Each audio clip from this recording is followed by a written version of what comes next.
اگلا باب جو باب نمبر 340 ہے وہ نماز ہی سے متعلق ہے. اہم آداب کو بیان کیا گیا. باب النہی عن رفع البصر الى السماء فی الصلاۃ. نماز میں آسمان کی طرف دیکھنا منع ہے. نماز کا ادب یہ ہے کہ سجدے کی جگہ انسان وہاں اپنی نگاہ رکھے جیسا کہ فقہا نے فرمایا، اور نماز میں نگاہوں کو نیچی رکھے. نماز کے دوران آنکھیں بند کرنا بھی مکروہ ہے، اور آسمان یا چھت کی طرف آنکھیں پھاڑ پھاڑ کے دیکھنا بھی ممنوع ہے. دونوں ادب کے خلاف. آنکھیں کھلی ہوں اور جھکی ہوں اور سجدگاہ کے قریب ہوں، اور یہ چونکہ زیادہ ادب ہے. انس بن مالک رضی اللہ عنہ یہ فرماتے ہیں کہ آپ علیہ الصلاۃ والسلام نے فرمایا: ما بال اقوام يرفعون ابصارهم الى السماء في صلاتهم، کہ ان لوگوں کا کیا حال ہوگا جو نماز میں اپنی نگاہیں آسمان کی طرف بلند کرتے ہیں.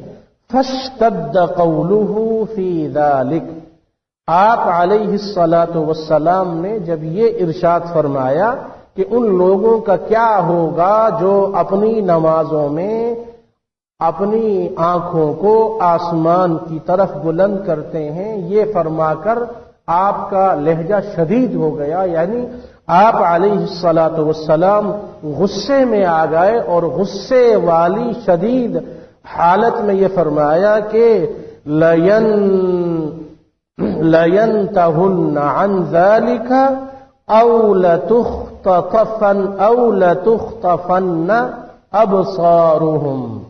لَيَنْتَهُنَّ، لام اور نون دونوں تاکید کے لیے ہیں. شروع والا لام اور آخری نون تشدید والا دونوں تاکید کے لیے ہیں.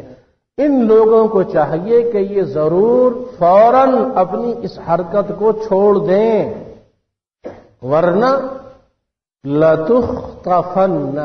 اختطاف کہتے ہیں کسی کو اٹھا لینا، اغوا کر لینا. اختطاف الطائرہ یعنی وہ پلین کو کیا کر لیا، ہائی جیک کر لیا. تو اختطاف کے معنی کسی کو اغوا کر لینا. اگر وہ ایسا نہیں کریں گے تو یہاں اختطاف میں بھی شروع میں لام اور آخر میں نون، یہ بھی تاکید کا ہے. ضرور اللہ تعالی ان کی نگاہوں کو ان سے چھین لے گا، اچک لے گا، اغوا کر لے گا، چھین لے گا. یعنی اندھے ہو جاؤ گے، اندھے ہو جاؤ گے. اب آپ اندازہ لگائیے، نماز عبادت ہے اور اہم ترین عبادت ہے. عبادت کو اگر صحیح طریقے پہ انجام نہ دیا جائے تو دوران عبادت ہی شدید عذاب کا اندیشہ ہے. تو وہ گناہ جو یوں ہی کیے جاتے ہیں بغیر عبادت کے، حرام کام، کبیرہ گناہ، شرک اور بدعات اور حرام کام اور کبائر جن کو لوگ انجام دیتے ہیں، اس وقت کیا حالت ہوگی. یہ نماز کے دوران نماز میں ایک خلاف ادب عمل ہو گیا.